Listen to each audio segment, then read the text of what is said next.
Hello guys, again welcome you all to my YouTube channel कोडिंगपीडिया।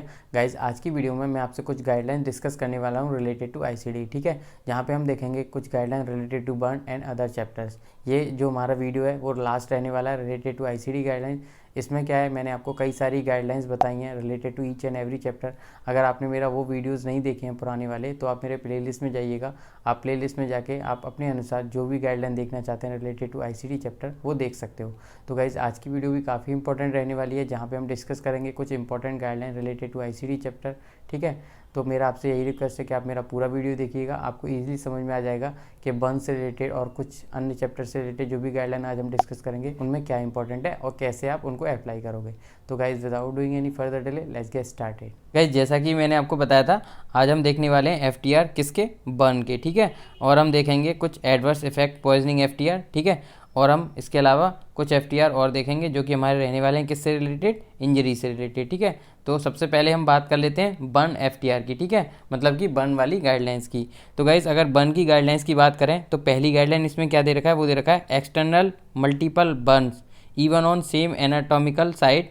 तो उस time पे हम what we have to code the highest degree of burn. ठीक है, मतलब अगर मान लो किसी सेम एनाटॉमिकल लोकेशन पे आपको second degree, third degree, first degree burn दिया हुआ है, तो उस टाइम पे आप क्या कोड करोगे, आप सबसे पहले कोड करोगे थर्ड डिग्री बर्न, जो कि हमारा हाईएस्ट होगा। ठीक है, फिर करोगे सेकंड डिग्री, फिर करोगे फर्स्ट डिग्री। ठीक है, इस तरीके से यू हैव टू कोड। अगर आप बात करो दूसरी गाइडलाइन की, तो उसमें क्या है, वो हमारा नॉन हीलिंग बर्न से रिलेटेड। ठीक है, तो उस टाइम पे हमें कौन सा कोड करना है, हमें करना है एक्यूट बर्न का। ठीक है गाइज, अगर बात करें अगली गाइडलाइन की, तो अगली गाइडलाइन में है extend of body surface involve. तो उस टाइम पे what we have to code T31 या फिर T32। अगर हमारे सिनारियो में कहीं दे रखा है extend of body surface involve हुआ है, तो हम उस टाइम पे क्या कोड करेंगे, T31 या फिर T32। ठीक है, अब हम देख लेते हैं कुछ FTR guideline related to adverse effect और पॉइजनिंग। ठीक है, अगर मान लो एडवर्स इफेक्ट जो है वो प्रिस्क्राइब्ड ड्रग की वजह से हुआ है, ठीक है, तो उस टाइम पे हम क्या कोड करेंगे, हम कोड करेंगे नेचर ऑफ एडवर्स इफेक्ट। क्या उसका नेचर है उसको कोड करेंगे। ठीक है, फिर हम जो एडवर्स इफेक्ट है ड्रग का उसको कोड करेंगे, जो कि हमारे किसके बीच में आएगा, T36 से लेके T50 कोड रेंज के बीच में। ठीक है, अब देखो एग्जाम्पल क्या है नेचर ऑफ एडवर्स इफेक्ट का, वो है हमारा ट्रैकीकार्डिया, डेलीरियम, गैस्ट्रोइंटेस्टिनल हेमरेजिंग, ठीक है, vomiting, hypoleukemia, hepatitis, renal respiratory failure. ये हो गए example nature of adverse effect के। ठीक है, अगर आप पॉइजनिंग की बात करें तो उस टाइम पे हम सबसे पहले कौन सा कोड करेंगे, हम कोड करेंगे T36 से लेके T50 तक। ठीक है, इसको कोड करेंगे। फिर हम कोड करेंगे poisoning code with associate intent, मतलब कि वो कैसे है, एक्सीडेंटल है, इंटेंशनल हार्म है, असॉल्ट है या फिर अनडिटरमाइंड है। ठीक है, अगर इंटेंट अनस्पेसिफाइड है तो हम उस टाइम पे क्या कोड करेंगे हम किसको, एज एन एक्सीडेंटल इंटेंट। ठीक है, अब हम देख लेते हैं कुछ गाइडलाइन रिलेटेड टू अपना इंजरी। ठीक है, ये काफ़ी इंपॉर्टेंट है।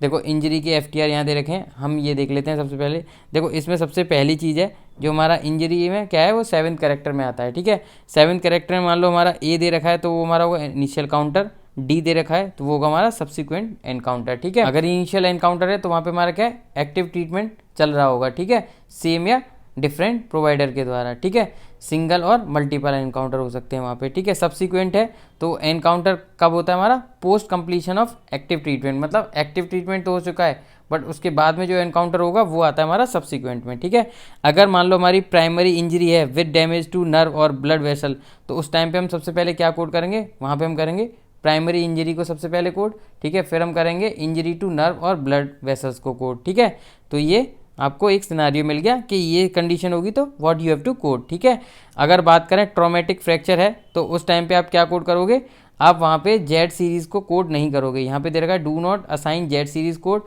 Assign acute fracture with appropriate 7th character. ठीक है, ये आपको कोड करना पड़ेगा। ठीक है, अब देखो यहाँ पे है sequencing priority for injury and external causes. ठीक है, अब यहाँ पे दे रखा है इफ़ POC नॉट स्टेटेड तो do not use place of occurrence code, जो कि हमारा क्या है Y92.9। ठीक है गाइज, अब देखो इसमें एक और है नीचे इंपॉर्टेंट चीज़, वो दे रखी है क्या, वो ये है अगर एक्टिविटी स्टेटेड नहीं है तो वहाँ पे आप क्या कोड नहीं करोगे, Y93.9। ठीक है, या फिर अनस्पेसिफाइड एक्टिविटी। अगर बात करें कोडिंग सीक्वेंस की, तो कोडिंग सीक्वेंस हमारा ये रहने वाला है injury, cause, activity, POC, status. ठीक है, तो इस तरीके से we have to code the sequence. तो ये हो गए गाइज एफटीआर रिलेटेड टू अपना इंजरी। ठीक है, दूसरा अपना रिलेटेड टू बर्न। ठीक है, तीसरा अपना related to adverse effect of poisoning. ठीक है, मतलब ये पॉइजनिंग और एडवर्स इफेक्ट के एफटीआर्स हो गए। ठीक है गाइज,